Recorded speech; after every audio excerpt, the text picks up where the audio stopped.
Thank you, Mr. President. I come today to talk about the Farm Bill and an amendment that I've filed along with Senators Cornyn and Heller. But first, I want to thank Chairman Roberts for doing the remarkable job he does by bringing people together on the Agriculture Committee. For the first 2 years that I was here in the Senate, beginning in 2015, I was on agriculture.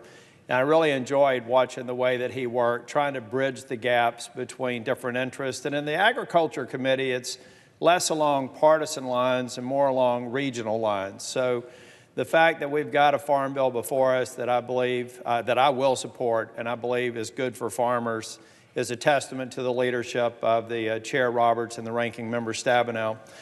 I do think it's important. In North Carolina, a lot of people probably don't realize that although we're a relatively small state and populous state with large urban centers, majority of our population's in urban centers, we're also one of the top 10 agriculture states. We have over 80 commodities that are raised in our state, and it contributes about $84 billion to our community or to our state in revenues. So it's a very, very important sector. In fact, I would argue the most important sector. So it's absolutely important that we get the Farm Bill right and that we have a fair treatment for all crops. And I believe that Chairman Roberts is working on that. And I'm going to do everything I can to help him as we work with the House members in conference. But Mr. President, I want to spend the remaining part of my time talking about something that's also very important. About 80% of the Farm Bill is dedicated to the SNAP program. We heard Senator Ernst talk about it in her comments. It's a very important program for nutritional assistance. But it's also important that we implement policies that make sure that it's sustainable over time and that those who are reliant on it, we ultimately do everything we can for those who are capable to no longer rely on it. And how do we do that? Right now there's a program for adults where if you don't have dependents, there's an expectation about work requirements. But I believe that we have to make sure that we have more people looking for work, being trained for work as a requirement for getting the SNAP benefit. And there are going to be a lot of people who are going to talk about the heartless nature of this program, but let's talk about what's really being proposed versus what you may hear in a floor speech or in the press. What this program is about is for people between the ages of 18 and 50. Who do not have children under the age of 6. Why 6? Because at that point, they're generally going to school, so the daycare issues are not as great. We're not talking about people who have a health problem or someone who has a disability. They're exempted. What we're talking about is adults who may have older children who are able-bodied and should be expected to work or do some sort of community service as a condition for getting the SNAP benefit. There's a lot of people that we think that we can provide the benefit, get them to work a minimum of 20 hours a week, and ultimately maybe get them a job where they would no longer need the SNAP benefit and be free of any dependence on government to make their ends meet. There are also people that may actually just not have skills that can get them into a job at this point.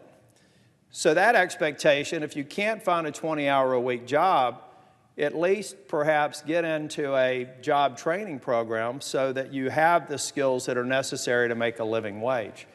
A couple of months ago, I was visiting a center down in Charlotte, about 15 minutes outside of my hometown, that's been stood up by Goodwill. It takes all comers. There's no means testing. Anybody who wants new job skills, they can come to this facility.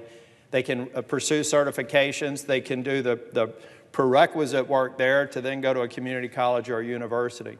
So what this program is about is saying, if you don't have the skills that you need today to get into that job that would free you from government assistance, then I think it's reasonable to expect that maybe 20 hours a week you go to training programs like this so you're better prepared to do it over time.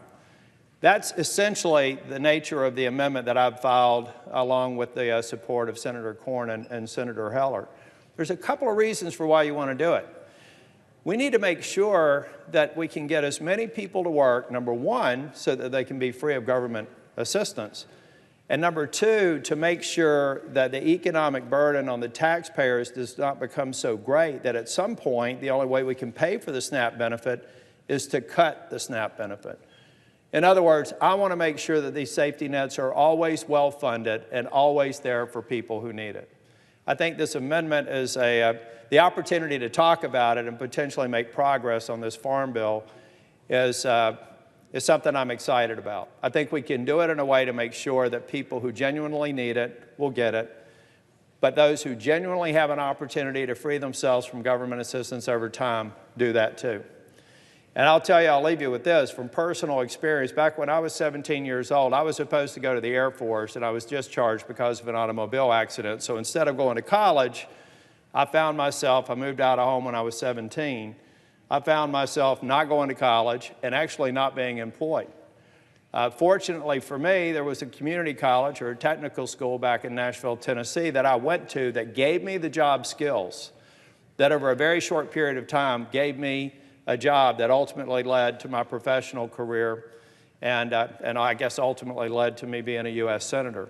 So I'm speaking from personal experience. If I'd taken the path of maybe just looking for a program that didn't require a work requirement, didn't necessarily have the motivation to go down the path I did, then there are people out there that I think we're going to lose that could be some of the greatest business executives, plant managers, artisans, tradesmen, and women that we've ever seen.